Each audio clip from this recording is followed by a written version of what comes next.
everyone, and welcome to Vlogmas Day 17. Today I'm making a trifold holiday card, and I'm going to be making it for my vet, so I'm using the mini cats and dogs stamp from Tim Holtz, and I'll be using my stitch circle dies from Simon Says Stamp. I'm starting off by running the largest of the circle dies through my Cuttlebug, and I'm going to be stamping using my Misty stamping tool. I'm going to be stamping using Memento Tuxedo Black ink since I'll be using Copic colors today.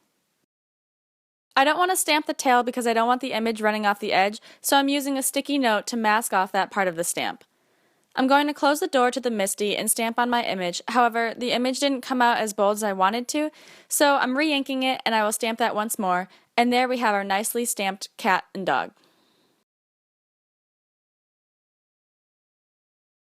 I'm now using my Copics, and I'll throw on some holiday music so you can enjoy the coloring process.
And here's the finished piece.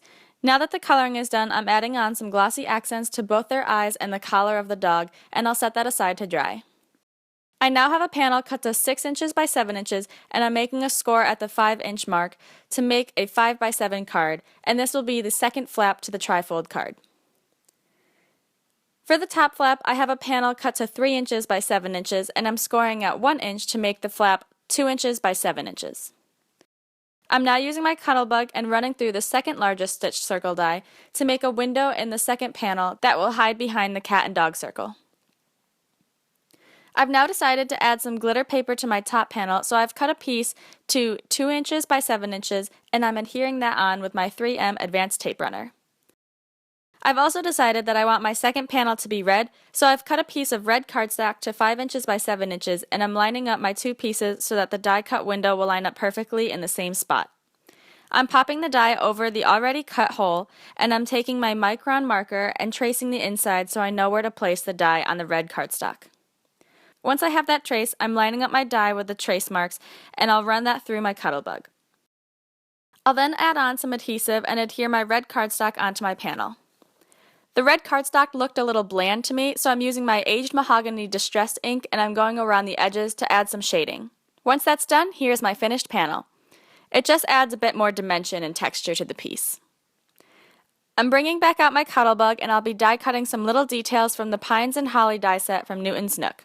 I'm cutting out some berries from red cardstock and a bow from the gold cardstock. I'm adding on some shading to the little berries again with my Aged Mahogany Distress ink. It's now time to adhere the details on, and I'm going to be using my small Zotz glue dots.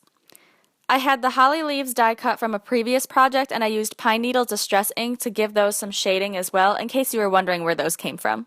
I'm adding the glue dots to the front of the holly leaf since I'll be adding it to the back of the circle piece, and I'm lining up my pieces to where I want them, and then I'll press those down, adhering those into place. I've gone ahead and added on the bow and the other leaves, and I'm now adhering on my berries, and I'm using my multi-matte medium to adhere these on since the glue dots are a bit too big. I'm using my EK Success craft tweezers to help me adhere these into place since they're so small. Once everything's adhered on, I'm using my 3M Advanced Tape Runner to adhere the whole piece onto the panel, but just remember to only add adhesive to half the panel since it will be hanging off the edge. To finish up the panel, I'm using a second circle die cut and adhering that onto the back to hide up all the markings and such. This is totally optional, but I think it gives it a much more cleaner finish in the end. It's now time to add the sentiment, so I'm lining up a plain white 5" by 7" cardstock panel behind the window panel, and I'm preparing it with my anti-static powder tool. I'm then inking up my sentiment with Versamark ink and lining that up in the center of the window. Once that's stamped in place, I'm sprinkling on some gold embossing powder by Ranger, and then I'll heat set that into place. Once that's all set, it's time to adhere everything together. I'm using my 3M Advanced Tape Runner and generously adding on adhesive to the flap. I'll line up the two panels and adhere those together. I'll do the same thing to the other side, and I'm now adding on some Wink of Stella to the holly leaves and berries. I'm now taking another 5 by 7 piece of cardstock and adhering it to the back of the card to hide the flaps of the other panels. Again, this is totally optional, but I think it gives the card a more finished look and helps to hide how you actually made the card in the end. And with that, this card is finished. I hope you enjoyed Vlogmas Day 17 and that it gave you some inspiration. Don't forget to come back tomorrow for more festive crafting, and don't forget to subscribe so that you're notified when new videos go up. Thanks so much for joining me today. I hope you have a wonderful holiday, and I will see you guys next time. Bye!